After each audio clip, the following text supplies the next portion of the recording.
What if accomplishment could be as easy as slamming that easy button? Everybody has that red button. Well, maybe not everybody, but some people have a red button in their office that says easy. And then if you hit it, it says easy.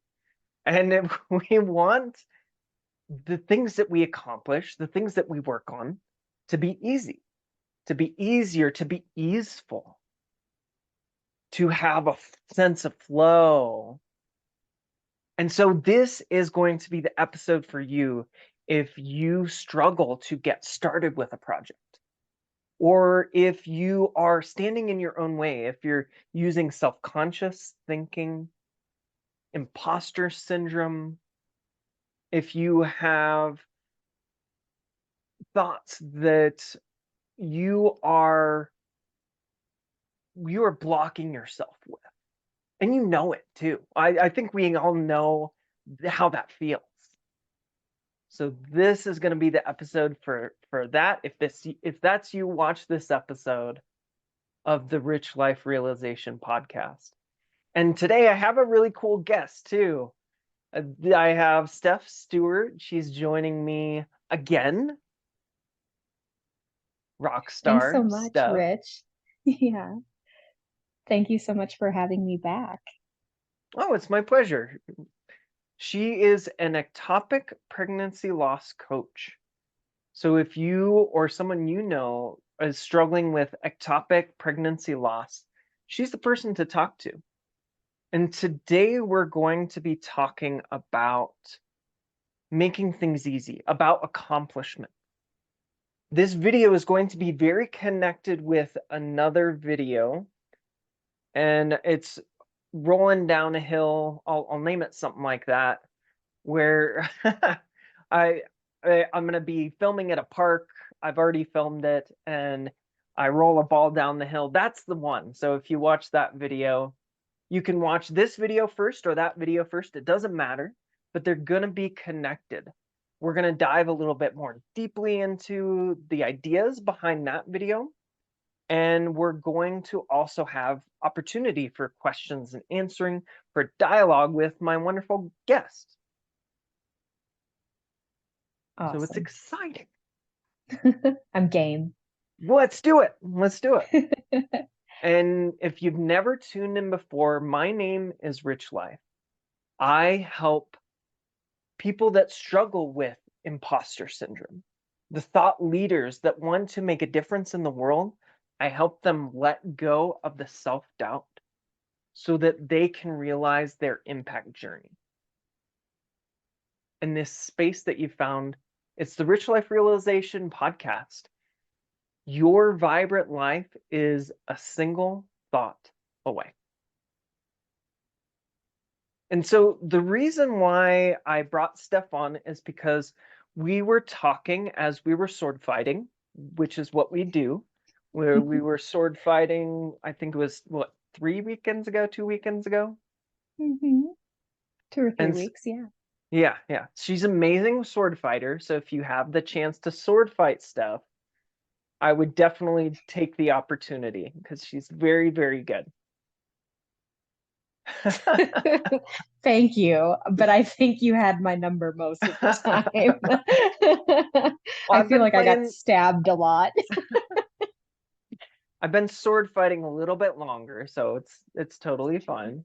Yeah. True. So as we were sword fighting, she was describing to me where she is going into this busy time of work, where she's going to be working like 50, 60 hours a week as it's tax season, so that's the reason. And she said to me, well, I still want to do the things I want to do. Like, I want to still have fun and maybe sword fight. I just struggled to do it during that time. So a little light bulb went off in my head, and I said, "Ooh, I want to tell you about this." So I started to tell her about it. I couldn't really tell her too much. But Steph, tell us again a little bit about the challenges that's coming up for you in this season, and then we'll transition over to how we can help it using an understanding that I was sharing with you before. Absolutely. Yeah. So in my day job during the day, I work as an administrative assistant at an accounting firm. And this is, like you alluded to, the busiest part of the year. So high volume, and for me, high stress, Mhm. which as a coach, I understand that the stress part is something that I'm creating internally, with my thoughts. Um, but I still experience it, right? And so my days are now extended. I work mandatory overtime, and the sheer number of items, tasks on my list increases during this time of the year. So it's really easy for me to start engaging in feelings like overwhelm, like I said, stress, confusion. I don't know what to do. I don't know what the solution to that problem is. So I'm spending a longer portion of my day than normal engaging in those activities and those thoughts and those feelings, right? So where I would normally work an 8-hour day throughout the rest of the year, I'm working a 10 to a 12-hour day during this part of the year. And during that time, experiencing those really heightened emotions and thoughts. And then when it's over and it's time for self care and taking care of household tasks and working on my new fledgling coaching practice, I find myself almost with like a stress and overwhelm hangover. That's what it feels like. Mm. And I end up feeling almost frozen in not wanting to do anything, even things that sound enjoyable, even things that sound like fun, like going for a walk or reading a book. Um, Leisure activities don't sound like a good time when you're in that zone. So that's where I'm coming to you from right now. Mhm. Yeah, yeah. And when I heard her describing that, you described it in more depth now. When I heard you describe it, my mind went to an idea that I was playing with at the time, which was the idea of potential energy versus kinetic energy. So again, I'm creating another video. I won't go into as depth, but I am going to explain potential energy and creative energy to Steph today. So kinetic energy, think back to high school or probably middle school science. Mhm. And I apologize for taking you back there. I went back and taught middle school English because I'm a crazy person. I'm not sure why I did it, but yes, so I know what it's like to go back there. We're not going to stay long, don't worry. Kinetic energy is energy that's already in motion. So we think of a car driving by, like the energy in motion stays in motion. And then there's another type of energy that has the ability to have kinetic energy, and that's potential energy. We think of like a stretched out rubber band. Mhm. Or in the other video, I really focused on the image of a ball at the top of the hill. So when it's rolling down the hill, it has kinetic energy. When it's at the top of the hill, it has potential energy. Mhm. Okay, so why is that important? Why am I bringing that up? It seems a little bit, how does that connect with stress and making things easy for Steph? If you realize that potential energy is available to you at all times, it's kind of like it's always broadcasting at a 100% signal strength. It's all around you at all times. It's within you. If you understand that, then that's kind of cool. You have the ability, even if you have a stress hangover, Mhm. to do what it is that you want to do. Maybe accomplish something in your personal business. Mhm. My thought there as you were talking was the ball is always at the top of the hill. Hmm. Ball's Yes. always at the top of the hill. It just wants a little nudge, a tiny nudge, Mm. maybe in the form of a thought. Could be. I don't know Maybe. how you feel about that, but sometimes a thought helps me give that tiny nudge. Well, so the interesting thing is that it's at the top of the hill. So we can choose to engage with it or not when we have Mhm. clarity, when we're at the top of the hill with it. Mhm. We can choose to engage with it. We can make the decision to roll it down the hill, or heck, we can leave it. And actually, there's value in doing either, Mhm. because there's times when you probably should leave it if you want to roll a different ball down the hill. Or there's times where rolling the ball down the hill is a really good idea. So that thought really is just a decision of, do I actually want to roll this ball down the hill? And I think a Mhm. lot of the times people think that they want to roll that ball down the hill. They want to the the workout regimen, but really they're seeking something else. They're seeking a feeling of being proud of Mhm. themselves, of feeling good in their body. Absolutely. Which I don't know. I guess I'm not sure how closely we line up on this, but when you say that, what I'm thinking of is so in that exact situation, I have a workout regimen, and Mm, what I want is to feel good in my body, to feel accomplished, to feel proud of my body.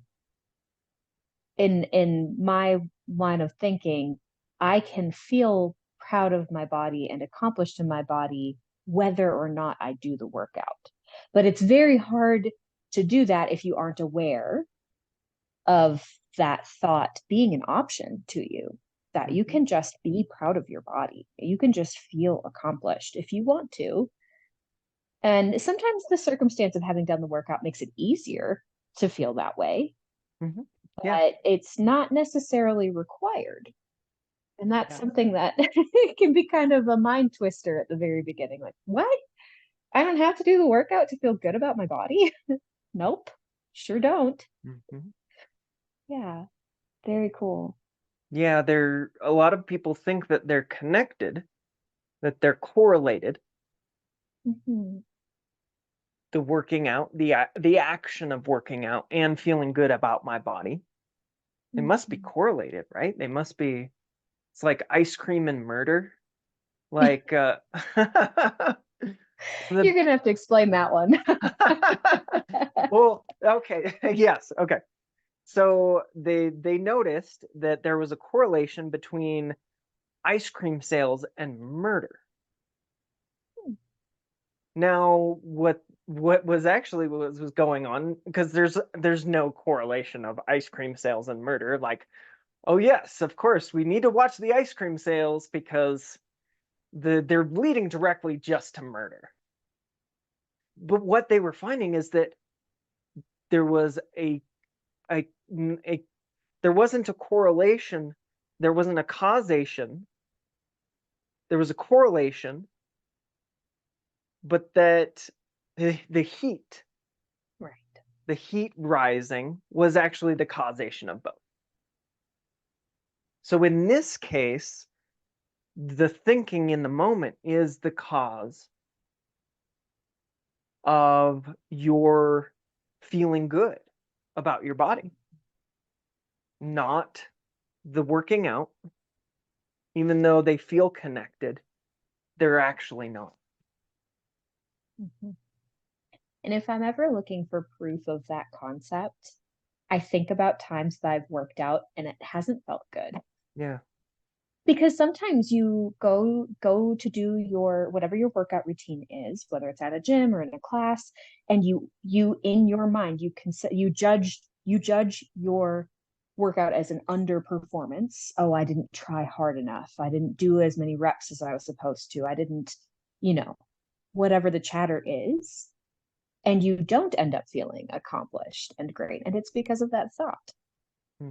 Mhm. Oh yeah. Yeah. Yeah, And you can not work out and feel amazing. true. That and So, that's actually really valuable to look for the exceptions.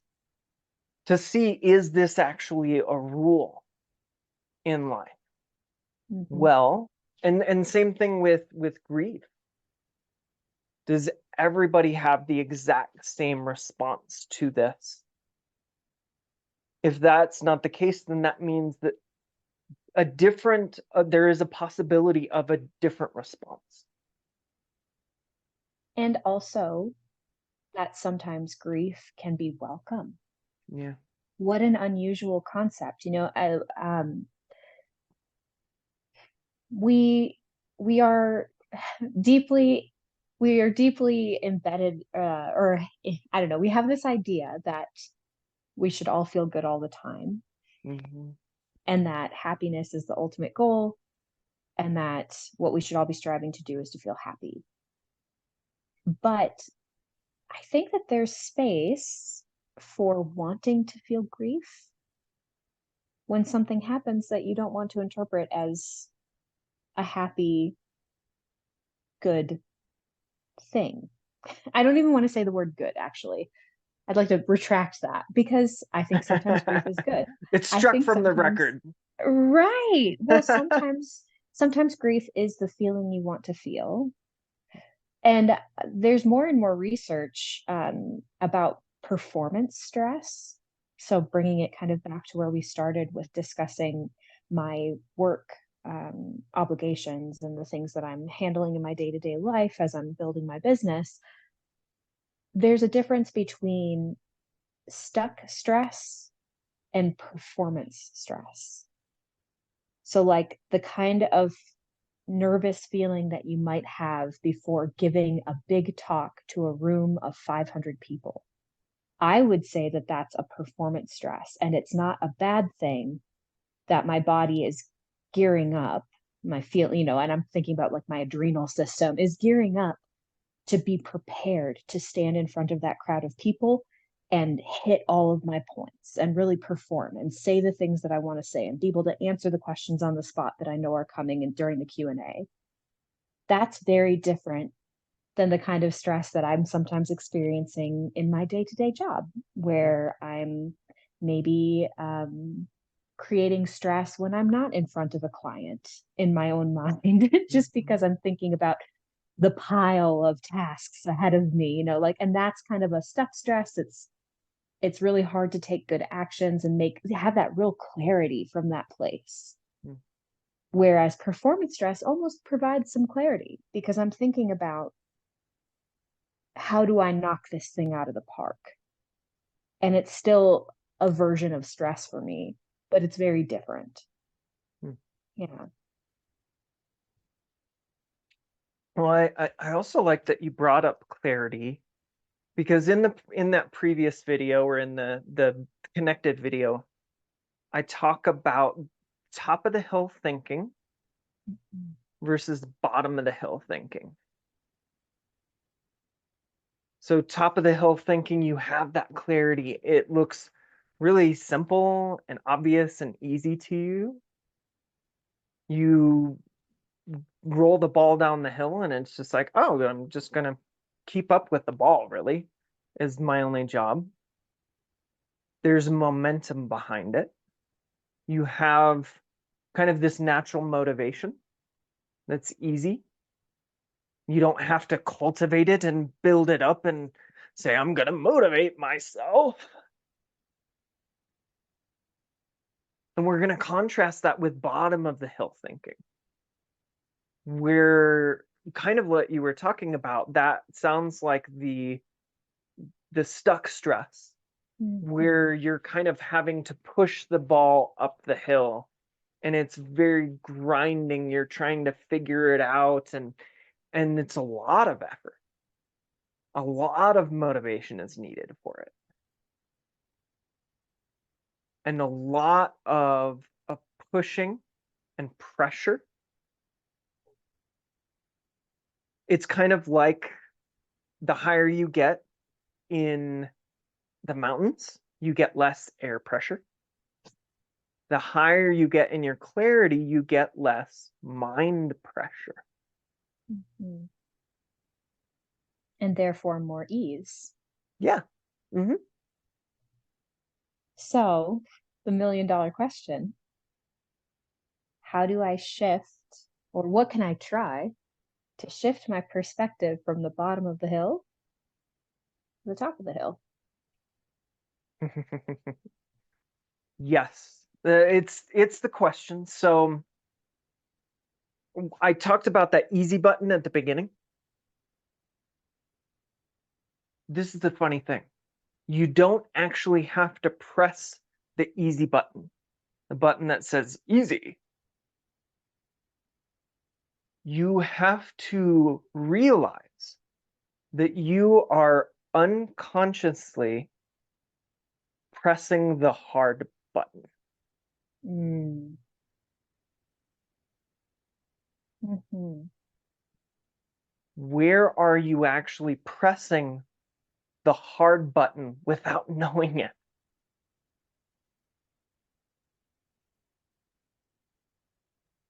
Well, I can tell you for me, you know what's a hard button press? You know what's a hard button press? The thought, Mm, I have a stress and overwhelm hangover. That is a mm, hard button press. That thought mhm, itself, just that little sentence in my head, is pressing the hard button. mm. That's a bottom of the hill thought. Yeah. Mhm.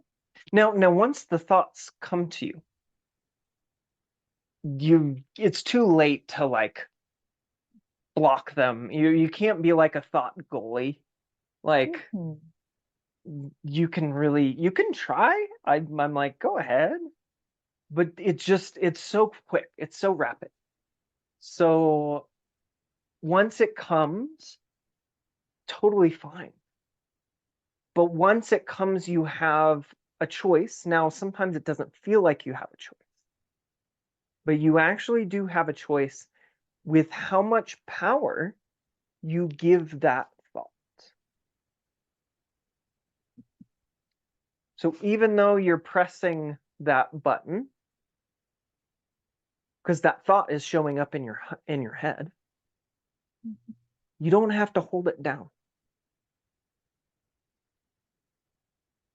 And that's what we do. I think we unconsciously give energy to our thoughts because they feel real. Our consciousness makes real your thinking. It does that. It's this visceral response. It's incredible. It's like, whoa. It's like the Dolby digital sound. You're like, and It we all is. have it. We all have this incredible gift of consciousness that just goes whoa and makes it feel so real. And it makes it hard to even see that we have a choice of giving it energy or not. Yeah, I love that, and I think that that ties in nicely to something that we talked about in our last, episode together, Mhm. that in the work that I do with my clients who've experienced ectopic pregnancy loss, I actually encourage them to stay with a thought sometimes that Mhm. feels terrible if that's what they want to do. But it's the difference is that it takes that awareness of the thought that you're having that is maybe pressing the hard button or holding the hard button down. It takes that awareness and an active decision to continue thinking that thought or to release the amount of importance that you're giving that thought, or the fact that you thought the thought in the first place. If I have a client who wants to stay in that space of, deep sadness, fantastic, let's do it. But let's do it on purpose. let's let's not stay here holding this button down as hard as we can without realizing it. Yeah. If we can notice that we're doing it and still decide to tap the button, but be doing it on purpose instead of unconsciously. Yeah. Mhm. It's an important differentiation, because one of the best things is that we are uplifted when we're not holding ourselves down. Mhm. And the feeling of a thought, every thought has a feeling, connected feeling.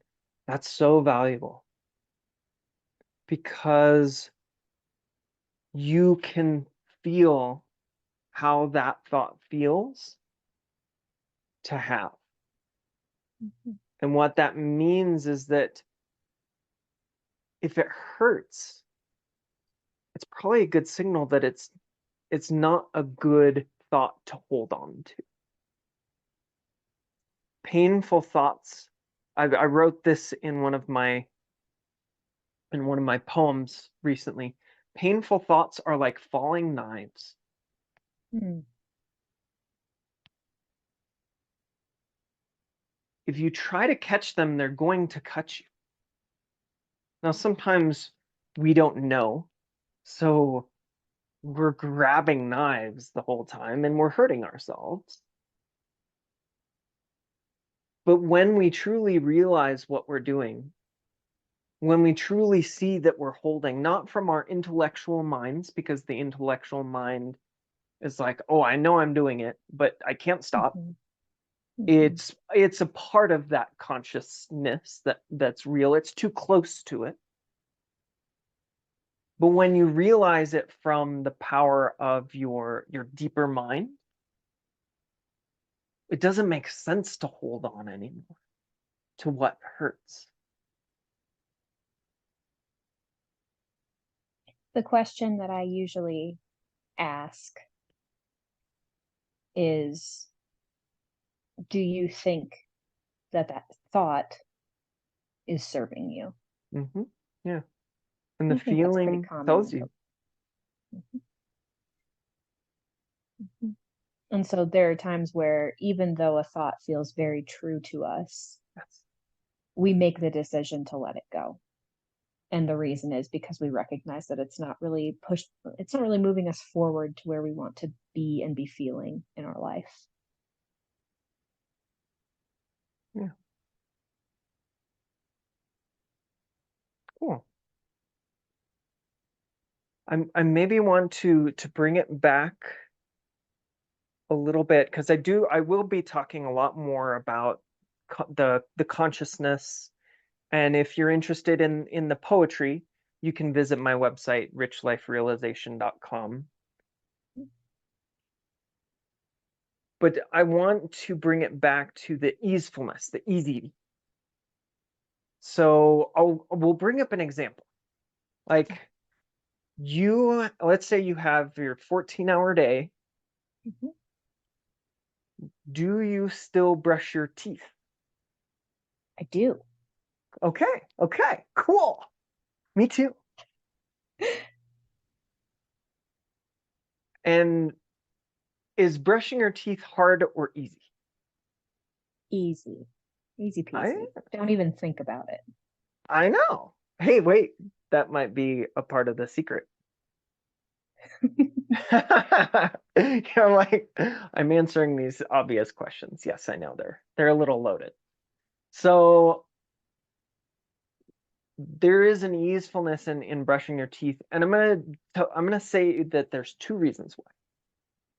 And the first one is that it's in your body. That you've done it so many times, you don't have to think about it really, really deeply. Mhm. So that's one of the main reasons. And the second reason is that you don't have a lot of thinking about it. You don't have a lot of judgment about yourself if you brush your teeth or not. You don't have a lot of like overthinking about it, or you don't have to hype yourself up for it. I'm going to motivate myself to brush my teeth. Maybe if you're 5,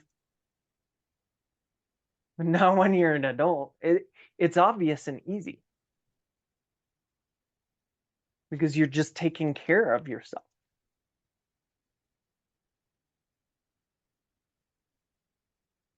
What if more things were like that? And also, it's pretty quick too, so it doesn't take a lot of time. I know that too, but so what can we take from just the toothbrush being easy mode button? When you have those 14-hour days, I probably wouldn't recommend that you do something that would be really intellectually challenging, something that you're pretty low on the learning curve about. Mhm. Do something that is already in your body, that is Mhm. just pretty much effortless in and of itself. For me, the first answer I can think of to that is going for my walks. Hmm. That is a nice, easy, I do it every day. That would be a nice, an activity that would be easy for me to do after a 14-hour day because I don't have much drama about it at all. Good. And it's very repetitive, or I've repeated it so many times. My body knows it very well. Yeah. It knows how to walk. Yeah. Been Cool. doing it for a while. I wouldn't recommend trying to learn calculus or brain surgery, but doing a walk is a great idea. And you might have thinking about the walk itself, about, oh man, I should, or oh man, I need to, and I just don't feel like it, and blah blah blah blah blah. That thinking Mm, is standing in your way. You're overthinking just this simple action, mhm, and you're judging yourself. I am not doing well enough if I don't do it, or I do it, or whatever. So that's a big piece too, is to let go of any of those thoughts that are standing in your way, any of those bottom of the hill thoughts. mhm.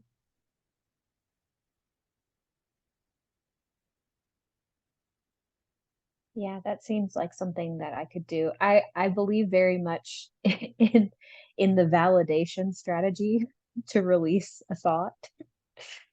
So when I hear a thought like that in my head, like I really should go for a walk. Ugh, I don't want to. The way that I'll talk back to myself is, I know, no, I hear you. Mm, But what if we went? What if we just put on our shoes? What could happen if we just stepped outside? mhm, But like validating first, like, I hear you. Yeah. Mhm. Sounds like a little bit of work, even though we know we enjoy it. mm. It sounds like you're listening to yourself. Well, I know my brain is smart enough. This comes up a lot when people talk about, sort of toxic positivity. Hmm. My brain is smart enough to know um, when I'm pushing down a thought. Hmm.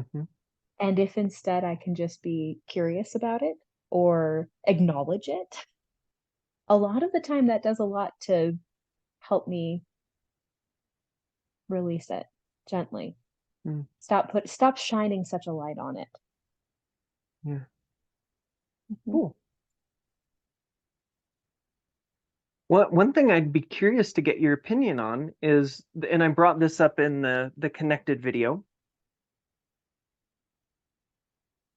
what my suggestion was to let there be a thought that comes from that deeper mind, from that deeper Mhm, space within, and kind of having this trust that a single thought, that you can have a single thought, and it just has to be the right thought that comes from that deeper mind, not from the mhm, intellect, not from the known, it comes from the unknown, mhm, that would give you a new perspective, that would help you to see it in a new way, that would actually jump you up to the top of the hill thinking.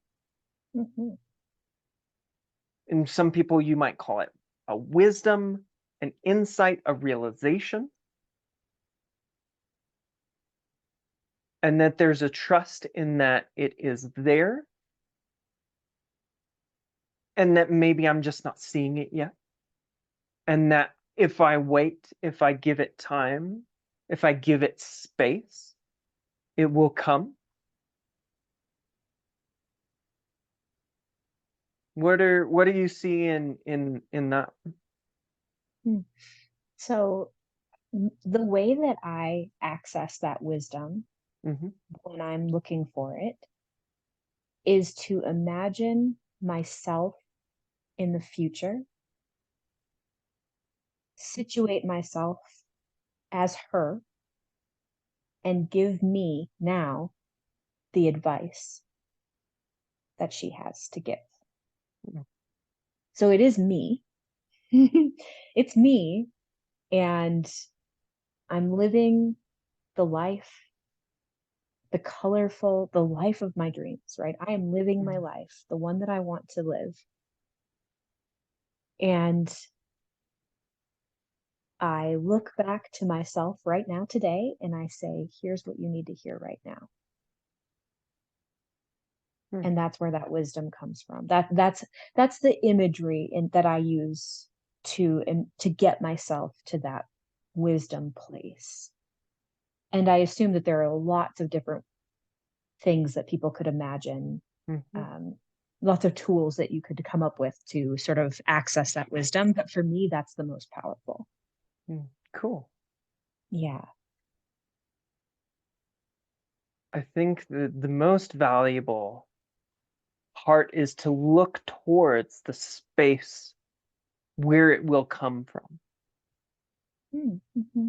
And it could, for you, it sounds like it comes from that future self wisdom, Yeah. but that it is a space beyond your current knowing, Mm-hmm. a space within you that you have access to. Just like the top of the hill thinking, you can block it out, you can create static, you can bring yourself down to the bottom of the hill where the view isn't as good, and you're really struggling to push that ball up the hill. You're able to do that with the power of your own mind, and your emotions are telling you how you are using your mind. Mm-hmm. Super powerful, super helpful. Thank you. I'm so glad. Oh, one kind of cool part, and then I think we'll wrap it, is that I'm glad that my emotions give me that feedback. Because if I'm having positive clarity and I'm feeling better, I want my emotions to tell me. I wouldn't want it to be mismatched. I wouldn't want to have clearer and clearer emotions but feel worse and worse and worse. Mm-hmm. Or have distorted and worse thoughts and feel better and better and better. That we would not function as humans. Our society would collapse. I guarantee you, Actually, if it was flipped like that, actually. we would be like, okay, we're done. but we have it within that. We were made so beautifully with that. And yes, it hurts. Oh my gosh, it hurts when you are using your mind in the wrong way. And it sucks. And it's really real. Your consciousness, incredible, makes it real. I know that it hurts. I know that it's hard. I validate that. And I'm glad because it's showing you that that's not necessarily the train that's going to take you to the destination you really want to go.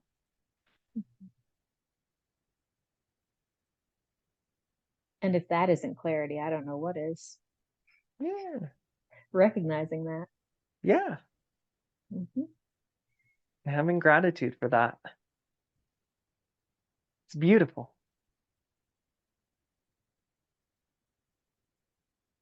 Cool stuff. So we started with exploring this easefulness. I'll let you have the last word on how you're seeing that differently. And as you go into this challenging time, what maybe not necessarily what you will bring to it, but what are you seeing now that will help you have a little bit more clarity during that time? Absolutely. I think that my gold nugget today is the question for myself when I'm feeling stressed, overwhelmed, got too much on my plate. There's no way I can get this all done. I'm putting my dreams on hold. The question for myself is, in what way am I pressing the hard button? Hmm. Yeah. And how can I let go of that hard button? Zoom right to the top of the hill. Yeah. Really. Yeah. And it's okay if you're at the bottom of the hill. Like it's Yeah. so human. Like Let's put some there's fun no there. judgment. It's okay if you press the hard button. I can tell you every single human does it. Every single person you see on the street. Steph, you do it, I do it, you do it. If you're listening to this, you press the hard button. But it's okay. Yeah. Take your Yeah. finger off the button when you're ready. Yeah. When you see it, you will. You're not going to have to create a tool or a technique for it. It just will be like, oh my gosh, I've been pressing the hard button the whole time? Oh man. Whoops. Oh, what? Oh, whoa. And then you move on. Then you have freedom in your life because you're not, it takes energy to hold down the hard button. It really Mhm. does. You just freed up energy to Mhm. use on creating something cool with more ease.